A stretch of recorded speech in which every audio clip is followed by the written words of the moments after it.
मानसवन्दित Sundari Madhavi चन्द्रसहोदरी हेममये मुनिगणवन्दित मोक्षप्रदायिनी मञ्जुलभाषिणी वेदनुते पङ्कजवासिनी देवसुपूजित सद्गुणवर्षिणी शान्तियुते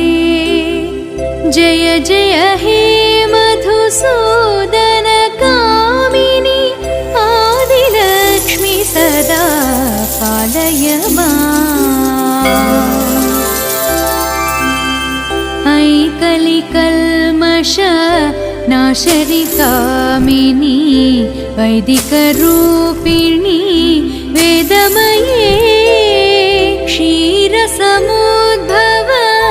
मङ्गलरूपिणी मन्त्रनिवासिनी मन्त्रनुते मङ्गलदायिनी अम्बुजवासिनी देवगणाश्रित